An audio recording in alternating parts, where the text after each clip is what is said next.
episode is brought to you by Eclipse Duo, which is a one-stop shop for copywriting music, promoting music, and marketing your music. Hey creators, welcome back to the club. We're your hosts, Ebony Chapman and Akila Friend. And today we are going to be interviewing the pair extraordinaire, Jake and Papa. We're going to be talking about the challenges of being an independent artist in the music business. And we'll be discussing talent, product, and marketing as three driving forces to success. As you will find, when there is a will, there is always a way to make it happen. So let's give a warm and amazing welcome to our guests, Jake and Papa. Audience applause. How are you guys doing today? Man, we're doing great. Can't complain. Just chilling at the house. How y'all doing? We're doing good. I guess we're doing the same. There's really nothing else to do but chill at the house at this point in time, right? So, I mean, we kind of open a little bit. There's a lot of things to do, especially depending on where you're at. But in the city of Los Angeles, we are chilling. Oh my gosh. So for you guys who don't know who Jake and Papa are, okay, they're two blood brothers, you guys, from the 818, 20 months apart, so they're super close. They're practically twins. They are recording artists. And honestly, I have to say, to do what it is that you love full time, what a dream. Like, I feel like that's everyone's thing. Like, everyone wants to get to a place where we're doing what we love all of the time. For it, and that's just what you're doing. Exactly. Amen to that. Yes. Okay. You guys have been recording or really performing since like 4 or 5. You guys said you guys did a first talent show. Do you guys even remember the talent show at 4 and 5? Like, you know what? I remember. Dang, you know what? I don't really remember. We have footage, so we watch it all the time, so I'm familiar with it. But if I'm like being honest, I don't really remember doing it. I think I remember rehearsing once or twice, but I don't remember the actual show. And we did like 3 of them. Yeah, it was 3 of them. Yeah, it was the talent show. For some reason, they put it on like 3 times for different parts of the school. And then for like faculty, we had like 3 shows. It was low key like a little tour. But yeah, I don't really remember. Huh? I said, y'all are true to this. This is impressive. 3 times. Hold on, I'm getting some alert. I'm gonna lift that up. All right, yeah. No problem. So tell us more about, like we said, you guys are blood brothers. You're getting it done. You've been doing it from a very young age. Talk to us about more of your overall family structure. Is it just you two? Are there other folks in the household that you grew up with? And if yes, what was that dynamic? Was it always like competition? Is what I want to know. Like, was it like, no, I'm the best, no, you're the best? Like, how was that? Okay, so it's 13 of us all together, give or take 1 or 2, like we're trying to figure that out, work out the fine print, but it's 13 kind of. And then in the house that we grew up in, it was us 2, our younger brother and our older sister and our mom. Our mom is just the backbone. She is the queen, warrior, just the dopest human being that we have seen walk the planet. She did hair growing up. And so the structure was always, you work for what you want. And so we always saw her, she would literally do hair until her fingers bleed, And so growing up, we always knew it's like, okay, we have to figure out a way to pursue this purpose and turn around a great monetary, response so that we can get her off her feet, because she's just the type of woman who will grind and grind and grind, And so when it came to the others who did music in the family, there were other brothers and one female cousin who is just ridiculous. I mean, Kanela is one of the dopest singers. Incredible. I was just talking about her last night. She's just ridiculous, who got the work from our dad, who used to have to rehearse. We used to have to, sing along to Jackson 5, do the choreography, look back at the tape. If he was off, then, we got to do it again, over and over again on this big camcorder. I remember it like the back of my hand, just, constantly doing this over and over again. But our dad was like, back then, I just thought he was so cool and funny. Like, he was so funny when he came around. It's like, oh man, dad is here, it's lit. But really, we just had to rehearse all over and over and over again. And so it wasn't necessarily competition. It was just that when he came, or when we went to his house, we knew it was time to work, and eventually we would form an infrastructure with 3 of our other brothers, and it just turned into a beautiful experience. And then it went right back to what it started off as, which is Jake and Papa. great experience. I love that. Wow, that's First, impressive. there were so many things in that. Yes. First, having a strong mother figure, I feel like with boys, I feel like you're always protective over your mom, and I could feel that energy with the two of you as well. Especially, you know, when she's working hard. And so I love that. How did you guys, first off, is your sister featured on any of your music? No, It's our cousin. Cousin. Nah, you know what? She's like, first of all, our cousin and our older brothers, there is a huge age gap. So they're a lot older than us. And our cousin is like at a space, and she's been in the space where she don't really want to sing. As far as I know, it may be different now, but as far as I know, like if you ask her to sing, she's not gonna do it, even though she's like one of the most phenomenal talents ever. So nah, she's not featured on any Jake&Papa stuff.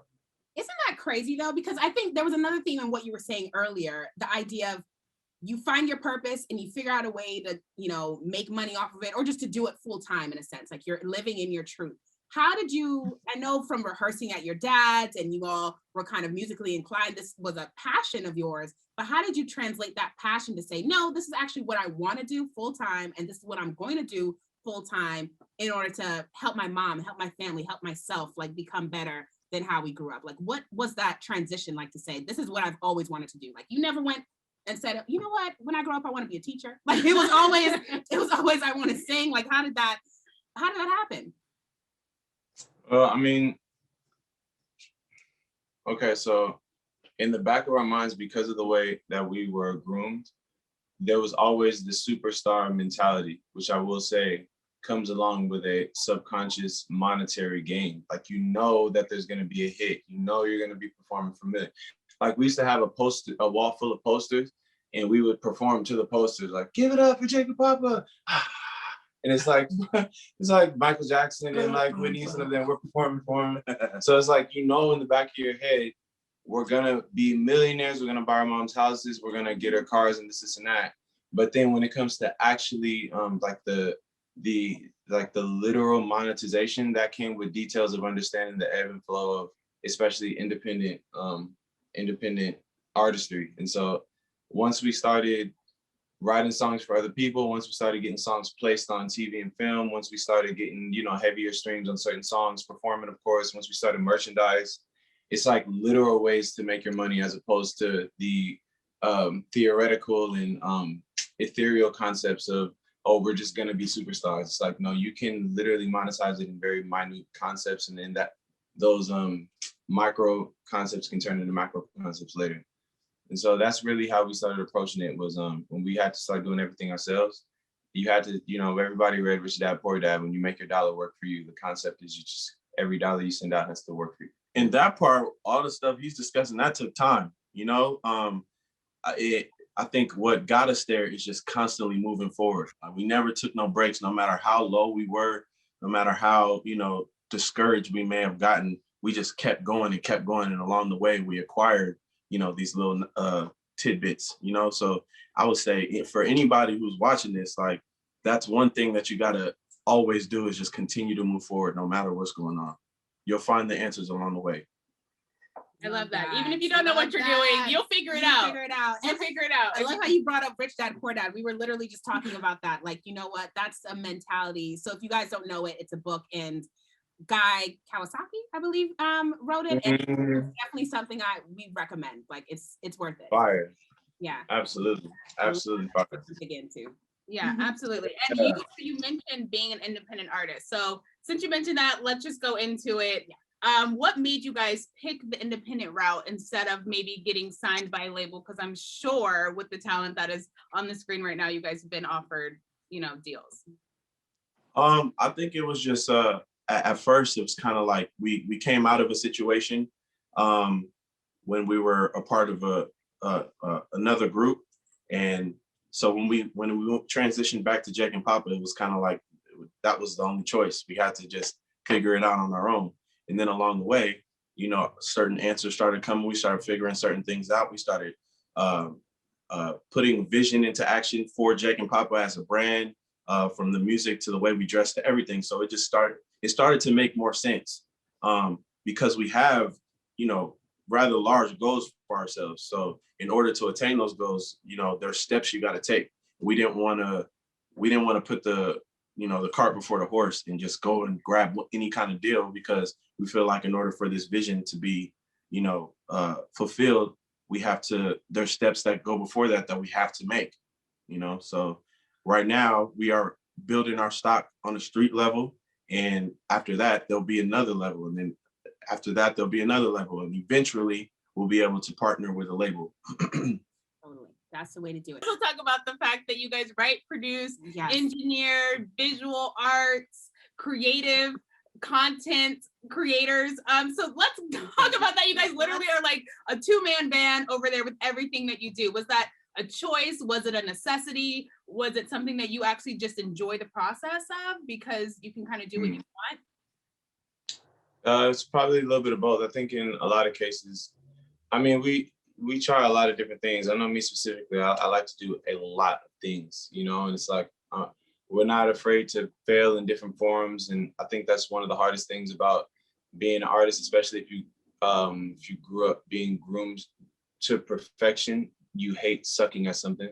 And so most people never want to just be bad at something for a couple months, And so we always allowed ourselves to fail in different forms when it came to cameras, when it came to engineering. Like when our brother basically taught us how to engineer because he was just tired of having to engineer all of our sessions. And like, you just know that when you're engineering, you're going to push one button and the whole studio is going to shut down, For some reason, it's just in the back of your mind. And so there were a couple of times where, you forget to save and the session cuts off and it's like, all is lost. And you're like, yep, I'm the worst human being ever.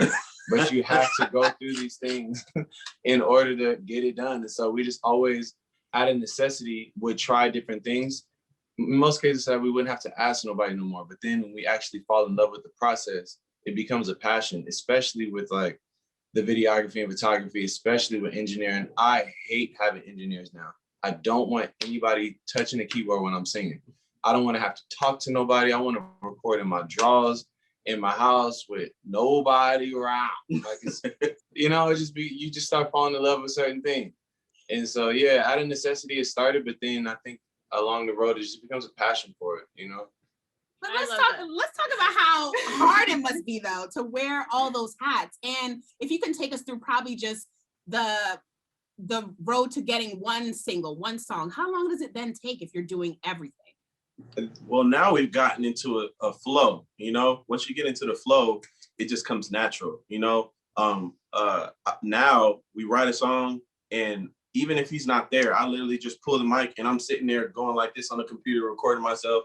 It goes by like that. Like I could get a verse and a hook done in 30 minutes if I know the song well enough, So it's just at first, we've been doing this going on 10 years now. So at first it was difficult. We listened back to some of the songs that, sonically it makes us cringe. We lost our first two mixtapes. Like we do not have none of the sessions to them. So, but now there's a flow to it, and that plays a part in not wanting, even though we like to collab and have work with other people, sometimes it could be a little bit of a hindrance to bring an engineer in when we have a specific flow that works for us, because then he has to learn our language, he has to learn our flow, and we rather just do it ourselves and just get it done, I get that. That's funny because I feel like we're in that stage right now of like necessity. So we're in that stage of like having to figure it all out. Super creative and on our own. Because we have to. The amount of tricks and gadgets we have back here. And it's not all beautiful. Like it could be very overwhelming. Like we've had times where we wrote the whole treatment for the video, picked all the locations, picked the clothes, got the DP, picked all the extras, and we're sitting there, and then I realized myself like, damn, I didn't even practice this in the mirror. So I'm literally winging it behind the camera when the camera cuts, But afterwards, you feel, I know me personally, it's a little bit more fulfilling because it's like, damn, we did everything from A to Z, and we performed the hell out of this, and it's about to go out to the people. It makes you a little bit more proud of your product. That's amazing. Absolutely. I agree. It does make you proud of your product for sure. We kind of touched on it, but I want folks to really understand the journey. Like you said, you've been in the game for 10 years now. Can you talk about how your career has truly changed from 2011 to 2021? What were some of the highs and lows? Like, how do you get your music out then versus what you do now? Like, give the people the backdrop of how do you get from 0 followers to nearly 100K? Like, all of the above. I mean, are you guys doing old school now? Like, are we passing out flyers? Like, are we? Like, what are we doing? That touches on there's so much change since we started. Like, it was more mixtape, do your mixtape, upload it to DatPiff, like make some CDs. I remember one time we ordered a bunch of CDs and we were sitting on the floor in somebody's house, packing all the CDs in the slips. You know, we did the artwork ourselves and then we go out and pass them. One time we ran out of the slips, so Jake actually handed just the CD bare ass to Omarion. Yeah. Just handed the CD like, here you go, bro. We was stuck in it. Like, we was just trying to figure it out. Then it advanced to, we got the little flash drives. We put our album on the flash drives. Then it went completely digital. Like, no one's handing out CDs no more. You know, actually, somebody gave me a CD in Hollywood not too long ago, and I was just like, bro, I'm gonna listen to this. I'm gonna support you. Here's the $10. But please stop using CDs. Like, I don't even got nowhere to play this. Like, you know what I'm saying? He's like, oh, I got you, bro. Like, so it's just, you know, it's been a hustle. We learned a lot. We've acquired a lot of really great relationships that we're working really hard to maintain. When before, or maybe other artists would have management or their PR team or whatever, have all these relationships with the label heads and with the DJs. We've done that ourselves. So there's DJs that I could call on the phone, like, yo, what up, bro? How you doing? You know, got this new record I want you to hear. So yeah, ins and outs like that. It's changed a lot over the years.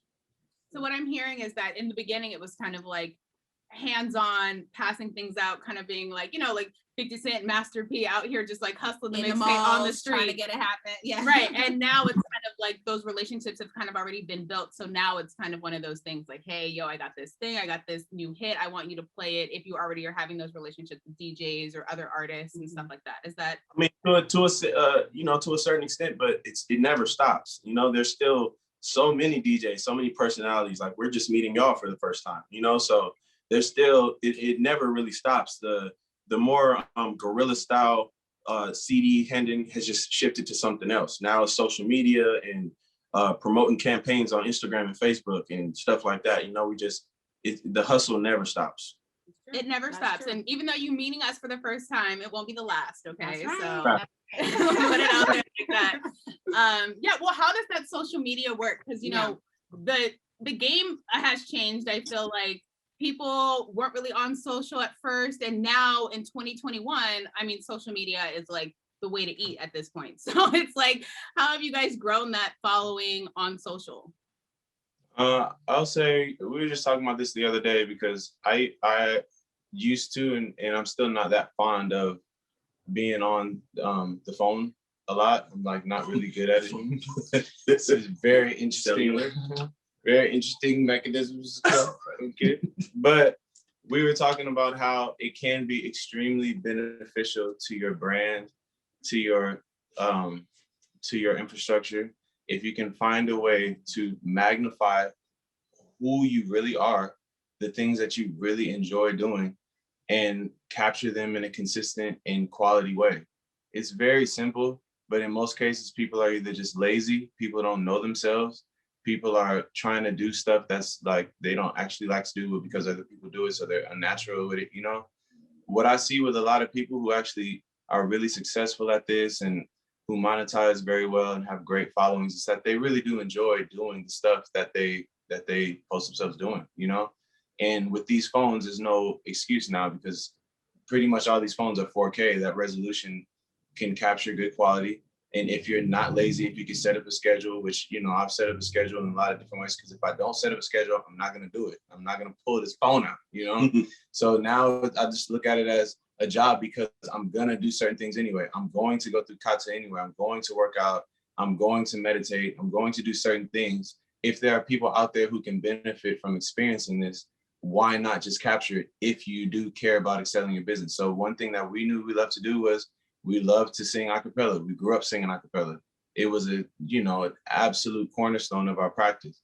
We love writing, recording. Like we said, the studio is in our house. So why not just show people sometimes when we're singing behind the mic with a new song that we don't know whether we want to put it out. We got 1,000 songs. So we don't know how this one will fare, what tape it may go on, when we should drop it, season-wise. You know, you just never know. So why not share it with the world? Why not let our mom and granny hear it? Why not? You know, why not? We're doing it anyway. So that's really what started helping our process, was we started seeing people like listening to our music. We saw that especially with a digital listening party we had not too long ago for the tape that we just put out. Was the numbers worked fairly well for our circumstance, just percentage wise, the ratio was fairly well. But it's because people do like to see us when we share music, and we like to share music honestly. It's just what we really like to do. So they just went hand in hand, and it worked out really well. So find something that you really do like to do. You do it consistently anyway. And if you're not going to be lazy about it, set up a schedule and just do it all the time and capture it. If you don't care about excelling in the business, John Mayer said, if you're not making music to feed your family, just sing in a closet and keep the songs for yourself and just enjoy it, whatever. But if you actually want to make money, find a way to capture it, That's it. I love it, because I think you're saying authenticity is key, but also consistency is key. And I love that you've been able to tap into both to make social media work for y'all. Like, so let's talk a little bit more about, like, what are some of the good things that have happened with social media? Like, have you guys gotten crazy DMs? Have folks that you would have never imagined meeting all of a sudden through the interconnectivity of social media you met? Like, just any fun stuff you care about it. Definitely one in particular that just happened recently. So Jack, said, we like to sing a cappella. Sometimes we'll sing a cover just of a song that, we love and just want to, put our take on it.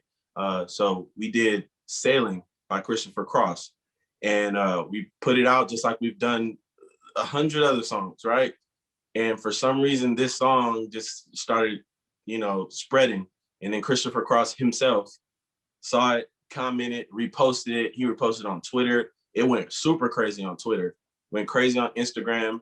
And it was just like, wow, it was amazing and refreshing to see, first of all, that he acknowledged us, because we've done covers from a million people. He's the only artist who's ever acknowledged us for doing a cover of their song. So that was a highlight in the past for like 6 months, however long ago. Yeah, so that was dope. Yeah.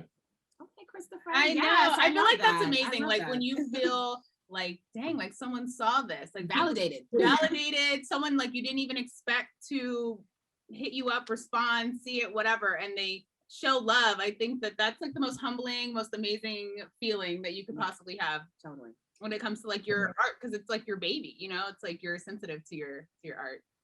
Like right. I think also, something that I want to delve into a little bit, because you have this breadth of experience, this longevity in the game as being independent artists. Let's talk a little bit more about your take on the industry as of now. Yeah, like, so what do you think the direction of R&B has been in the music industry? Like the direction what? Progressing. The direction of the R&B industry so far. Like, what do you think the progression has been? Like, your take on the industry as it stands. So not necessarily the state of R&B, but the state of the industry with R&B.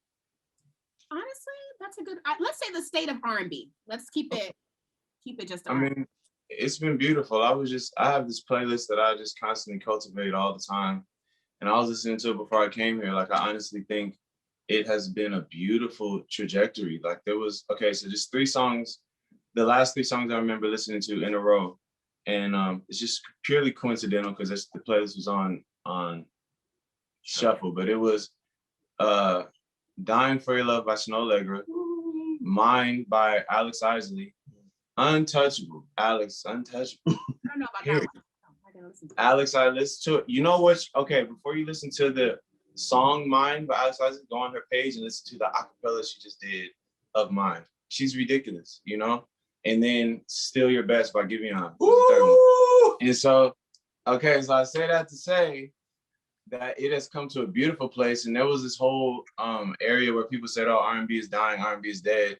And really what it was just that, those who were staying true to R&B just weren't really getting that many ears. And those who were following different ways and always, I'll say anything inappropriate, but those who were following the leads of others were moving into different genres, and just, not being true to themselves. But people who really do love R&B have constantly been cultivating the sound, and where it is now is beautiful. Like, those who really do it, it's coming back around. So now you see people who follow the leads of others are hopping on this now, and they throw the tune on, throw some slow drums on, and then they just mumble behind the mic. But I think deep down, everybody knows what it is that's true soul music, true R&B music. It makes you feel a certain way. So it's been beautiful. You know, we never stopped doing it. Kenyon never stopped doing it. Alex never stopped. Just like certain people who you just know, like it's been constantly cultivated. You know. I was gonna say, I think it's definitely like taken all types of journeys. The state of R&B, like I feel like a few years ago, it might have been a little different. You might have like Jacquees and like some other people out there, but I feel like Giveon, Snow Allegra, like the examples you gave are honestly, they're like my tunes to relax, how I get peace. That's how I fall asleep. Like those are like on occasion. I'm like 50-50. Give me that, but then give me trap. Like I need. She's a trap queen. She's a trap queen. I need a little bit of both. Who would you, right? Like who would you say is your like inspiration though? Like now I'm curious. Who's your favorite? Even from now, from the past, just who do you lean on when it comes to R&B? When it comes to only R&B. It could be music. Open. Yeah, whatever inspires you. Right. I know this may sound cliche, but my brother inspires me, you know, especially when we have a certain mission we're trying to accomplish. Like, you know, we write so many songs every now and again. Sometimes I can get kind of down, like, bro, I don't got nothing to say right now. And then I'll hear something that he came up with, and then boom, like, okay, I'm ready. Let's get it, you know? Yeah. So it's constant inspiration coming from my brother. There's so many artists. He named all the artists he named. I love all of them. I love Giveon. I love her. Snow Allegra, I love as well. It's a lot of people doing their thing, man. They definitely inspire me. Yeah, I totally agree. Like we keep each other sharp, man. So he's always sending acapellas. Like he's really dope at singing acapellas into the phone and then sending it to the group. It's like, yo, I got this, I got that, and stuff like that. It just keeps me on my toes. Like, oh, I keep creating, you know. So it's very nourishing and encouraging to know that he's constantly creating, and it's constantly good quality, and it's just, you know. And then, but then I would say, you know, to the creators, like life, just keep living life. No, like just keep living life, you know, because when you go, one of my favorite authors said, you can't sit down to write if you haven't stood up to live. So if you're running out of things to write, or you feel like you're repeating the same concepts, or you honestly just can look back at your shit and it's trash because you should be able to do that, then it's probably because you haven't lived. So go out, like me and the homies just not too long ago went to Sedona and went and meditated at a vortex, at the Cathedral Vortex, and, you know, came down, we was at the Sound Bowls and like living life, you know, eating good foods, both staffing, like living life. And when I came back, I had so much to write about, because it's like you just get in touch with who you are, what you're here for, and what it is you need to say, no matter what form you're in. So my form just happens to be, one of them happens to be music. So go off and live life, and you'll write some fire that there's no other situation can inspire you to write, you know? I love that. Sedona is beautiful. Yeah. I lived in Arizona for like 4.5 years. So that's dope. Gorgeous. Like, yeah, we was up in there. Yeah, it is definitely beautiful. I feel like if you haven't been, definitely recommend. It's definitely we didn't do anything relaxing like meditate with sound bowls, but we were more like doing Jeep tours and doing that, like the pink Jeep tour. Yeah, like the fun stuff in Sedona. Yeah, it was. That's beautiful, man. Yeah, it's amazing out there. That's awesome. Another hot take I want to just get your opinion on is just, again, the state of independent artists today. We spoke about your journey and what you're doing, but I thought it was really cool that, for instance, in 2020, Lil Baby was the top and the highest kind of streamed, downloaded album. My Turn was the highest then. Like, what do you think that really says? If not for Lil Baby, but just the state of independent artists today. Is it kind of your time to shine in a sense? Yeah, I mean, even going back to Chance, when you got that, you know, the 20 M's from Apple Music, you know, I love that, you know, sink or swim, it's on me, you know? I love being able to say that whether we won or we lost, like we made the decision, because it can go, you've seen a million behind the musics and a million unsungs where people said, oh, my manager did me dirty, or the label shelved me, or blah, blah, blah. It's like, man, like if I'm going to lose, it's going to be my way. You know what I'm saying? I say my, I mean our, like it's going to be our way, you know? So it's nothing more beautiful than recording your music, you know, telling your truth on music, getting it out to the people, talking to the fans, and putting that out, and then having people organically gravitate towards your truth, you know, and whether it's 100 people, 100,000, or 100 million, it's a beautiful feeling. Yeah, in your opinion, do you think that labels are kind of like a dying breed at this point? Because I feel like as people, as consumers, people are kind of always looking for like the newest thing. Like, who are the cool new artists? What are like cool underground music that people aren't really on right now? And like people kind of figure it out on their own. Either it's SoundCloud or it's, you know, whatever streaming service or whatever. Do you think labels are kind of dying, or do you think that it's kind of just like a wave that we're in?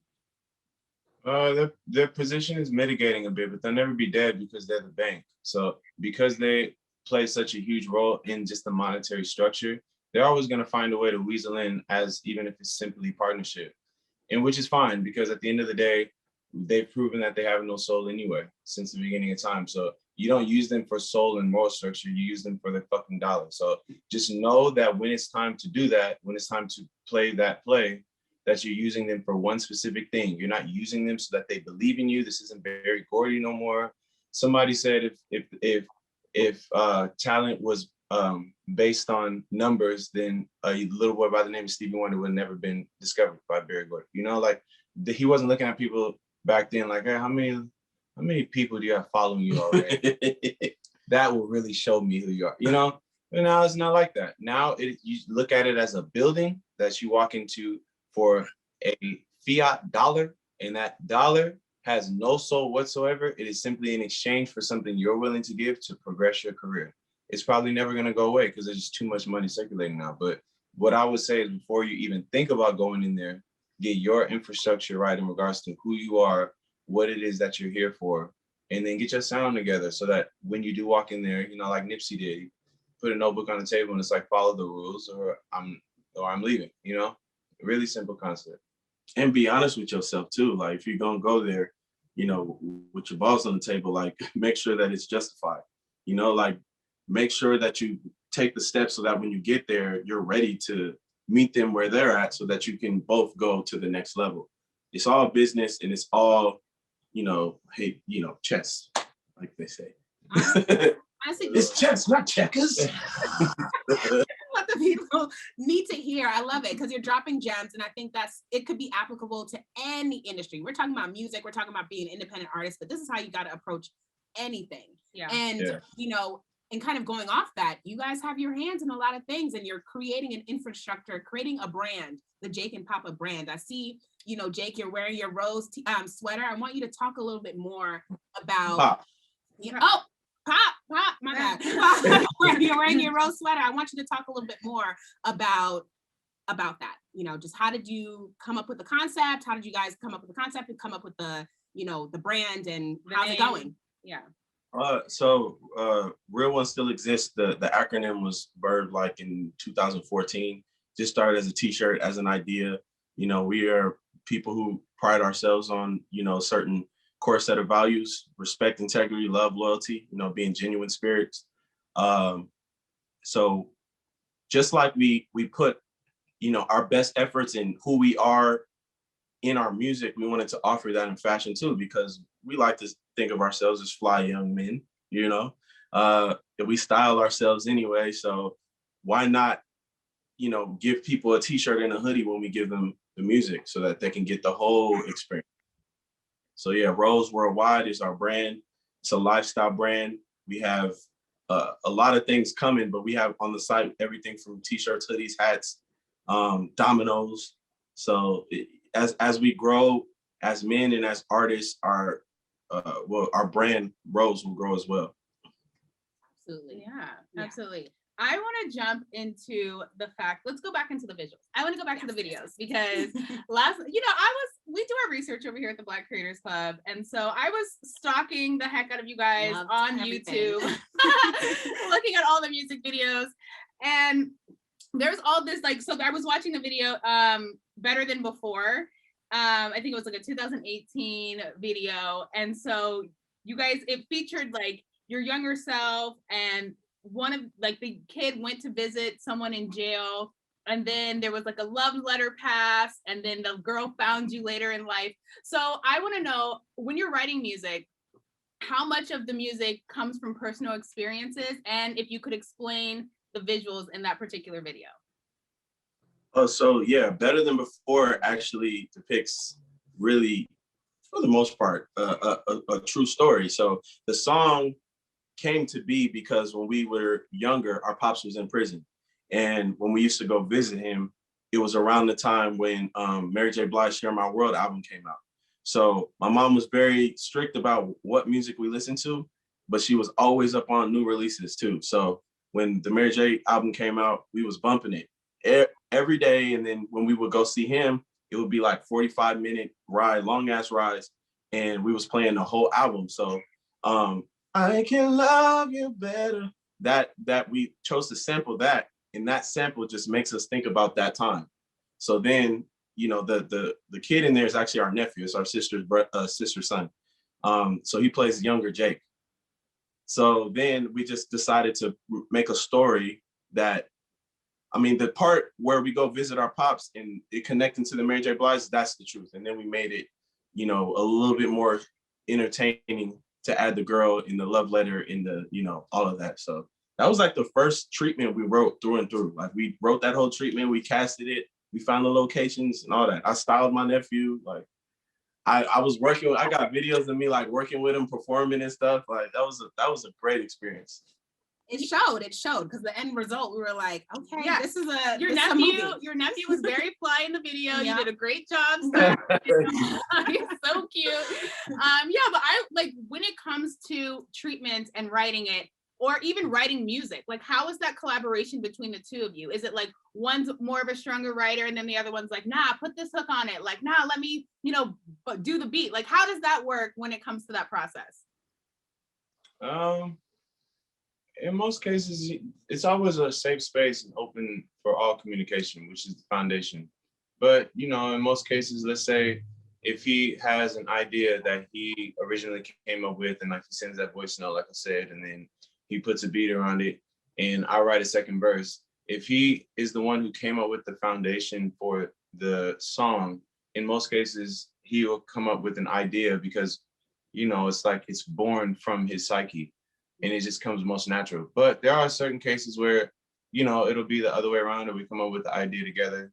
But, you know, and a lot of times we just, you know, when you come up with the foundation, it'll be that, you know, he has this idea born from his head because of, it's almost a continuation of what he wrote and sang in the mic. I love that. I feel like there's like such a true, like the vibe I'm feeling is like such a true partnership between the two of you. Yes. And one being brothers, I feel like sometimes that could be easy because you guys already have the same growing up experiences, but at the same time, it could be difficult. Like if you have, you know, different opinions. But at the same time, I do feel like there is such good, strong partnership, easy flow between the two of you. There's a clear common goal there, and that comes across. And so, you know, we love talking to you about it. I want to make sure that we leave some time too for you guys to chat about, I mean, the fact that you guys are coming out with new music. You came out with new music. Let's talk about that. Let's talk about where folks can listen and what was the thought process behind it. Man, Spell It in Diamonds is out on all platforms. So a lot of people who know us know, or a lot of people know our group that we were in before Jake&Papa, right? Every now and again, we'll get messages like asking about it. So they'd be proud to know that one of our older brothers produced this record. So he had sent me the beat. It was a time where he was getting back into making beats, and he was just sending me a bunch of beats. I'm like, okay, yeah, this one's cool. I'm like, oh, this is cool, but I don't know if we'll write to it. And then he sent this beat, Spell It in Diamonds. I'm like, bro, I need that. I'm like, what? Stop what you're doing, market it. I need this beat. So, and the song just flowed. Like we wrote it really quick, we laid it, and it just felt good. You know, I love, I'm fans of certain songs of ours where I feel like we knock it out the park by marrying the nostalgic feeling and modernizing it, you know? And I feel like we did that with this record. So I'm a fan of it. I hope you guys are too. Spell It in Diamonds is available now on your favorite platform. Go listen to it. Let's get to 1 million, 10 million streams so we can get our mom off her feet. You feel me? Amen to that, okay? And then some diamonds. Got it. That part. That part. Love it, y'all. So real quick, you know, guys, we know we work really hard to do the show. The best way that you can repay us is to share the show with a friend and to subscribe to our YouTube page or listen to us on Apple or Spotify podcasts. Everything is at the Black Creators Club. And when you do, please rate and leave a review on our podcast page or comment on the show on YouTube. It definitely makes a difference. We will also read fan shout outs on air and just interact with us in general. We're always on Instagram. We're on all the socials. Again, everything is at the Black Creators Club. You can email us at TheBlackCreatorsClub@gmail.com. The Black Creators Club. Right, did you get it? So if you want to be a future guest, you have topics that we should be definitely delving into. Again, we're reachable and we love that you all are supporting us. Yes, thank you guys so much. So, Jake and Papa, okay, we cannot let you guys go without a little game. Okay, so yes, let's get into the game. Let's get into the game, people. So basically, it's going to kind of be like a word association. If you guys have seen this, it's been on L. We think it would be fun. Plus, we want to hear these beautiful vocals. Okay, this soulful vibe that these two brothers have. I want to hear it all. You guys love to sing a cappella, so here we go. Okay, we're going to say one word, and then you guys are going to come up with a song that has this particular word in it, and you must sing the line with this particular word in it. Yes, you can do a phrase, you can go a whole verse if you feel like, but really just looking for your creativity here. And I think this is going to be a really fun game. So the first word, all right, the first word is heartbreak.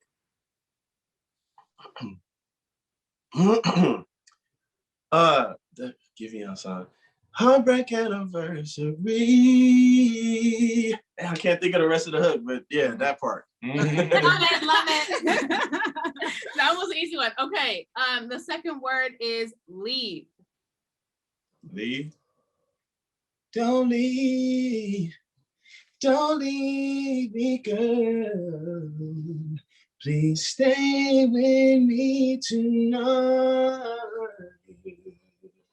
Don't leave me, girl. Please stay with me tonight. Yes. Okay. That's definitely a classic. All right. The next word is change. But I know a change gonna come. Oh, yes, it will. Yes. Okay. The next word or phrase, we'll say this one's a phrase. Cry baby. All right, baby. The only thing I can think of is that ludicrous song. Oh. Cry babies go home. Oh no. You know what? That qualifies. That counts. Okay, how about freak? Freak? What must I say? What must I do to show how much I think about freaking you? Baby, what must I say? What must I do to show how much I think about freaking you, babe? Yes! That was so good. Everything was great. This game is more for us. Exactly, totally. Clearly. That is just funny. I'm literally thinking you guys are gonna go like hip hop on us at any time, but you guys are just so I love it. Stay on brand. We love to see it. Okay, so the next word is patience. I don't want to wait. I'm patient, but I won't hesitate. I'm patient, but right now I don't want to wait. Vibrations make you levitate, yeah. Yes. So if you guys don't know, that is one of their original songs. Okay. You know what's funny? I was listening back to that song and I was like, why does the song sound so familiar? I'm like, has it been featured in a movie or like, why did it before? It's so Hopefully it's gonna be featured in many more. It was on it was on the 20s. The 20s on BET. Shout out to Lena. Yeah, it was on that last year. Yes. Okay, perfect. Patient and streaming now. Go get that. Patient and streaming now. Go get that. Hey, what if we would have sang something else though? Can you imagine? Run that back. Okay. The next word, spicy. Spicy. Woo, you might have stumped me on that one. Spicy. Whew, you stumped me. There's only one song that comes to mind with this. Mine too. And it's Nas, Spicy. So we were kind of like. You guys know that song? That's tricky. Huh? Okay, that's good though. You put us on and now we put you on. So next time, listen to Spicy with Nas. Like, oh, it's amazing. Oh, we got you. We got you. Yeah, you got stumped me. You got me hot. Right. It was funny. I was at her house and like all of a sudden this Nas record comes on and I was like, girl, what the heck you got me listening to? Like, what is this? But now it's one of my favorite songs. It's amazing.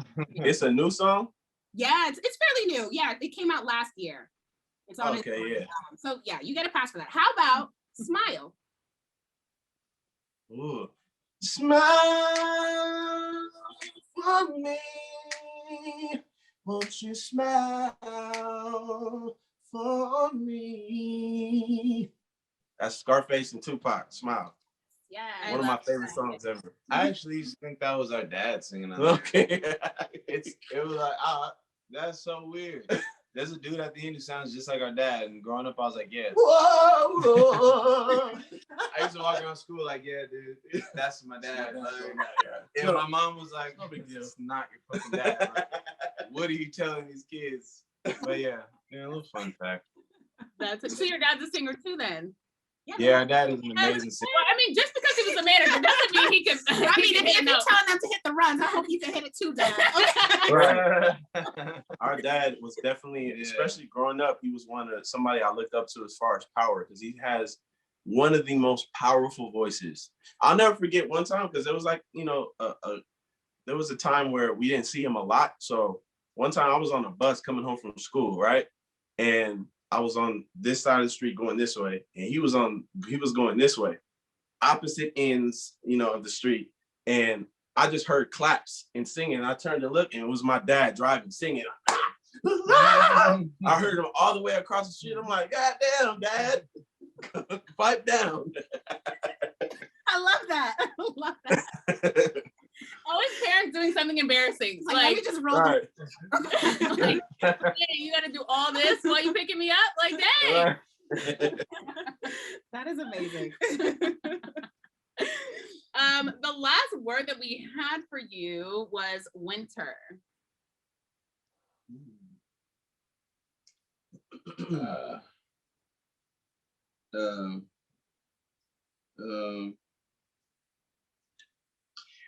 Been running and gunning about this music since a nigga had knees. Slept with no heat in my Mitsubishi through the coldest winter.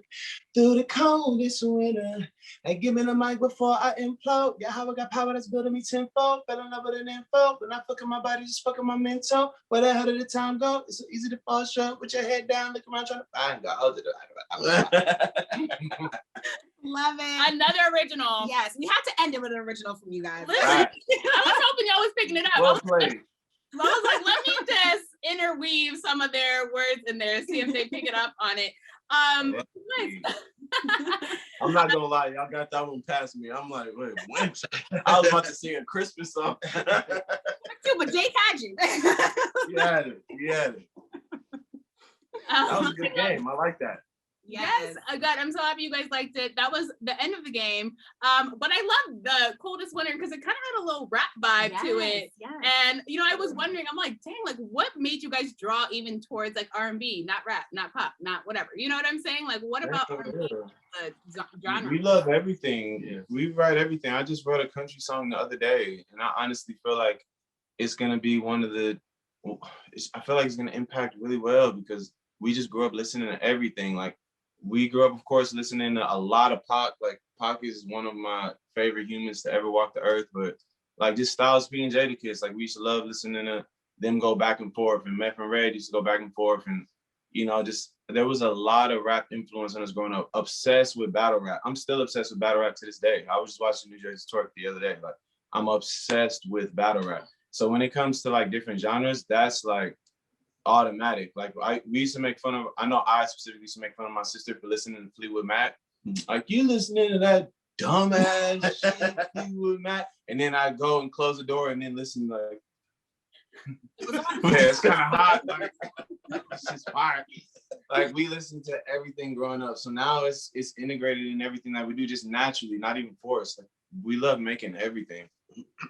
What if you guys even blew up on like country music instead of like R&B? Like, how would you feel about that?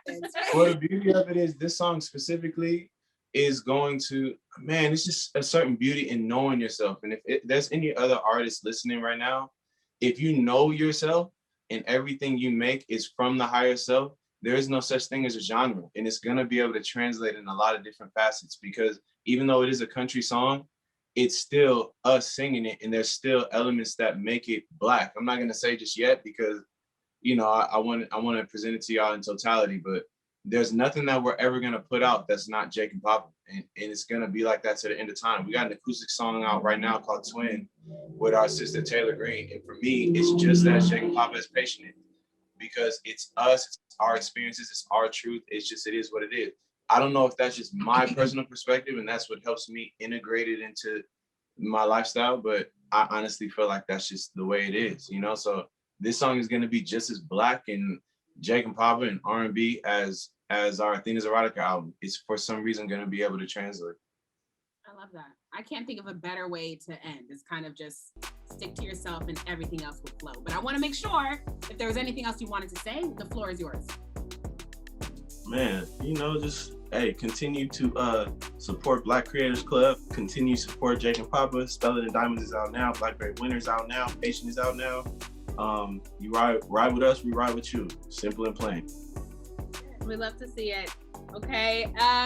So let's close out then, because this has been amazing. Thank you guys so much for listening to our interview with the amazing Jake&Papa. You can find us all chatting about what it is that we do. You can find me on social media at Evan A. Chapman 12, where I also am highlighting Black-owned businesses. And Akila Girl, where can I find you? Yes, you can find me on Instagram at Akila Friend, and that's with 2 F's, where I'll be talking about business, pop culture, and lifestyle. Jake&Papa, where can they find you? Everywhere, Jake&Papa. JAKEANDPAPA. All platforms, all digital platforms, socials, all that. Make it real easy and simple, okay? Yes. So thank you so much for joining us. And remember to always abide by your ABCs. Always be creating.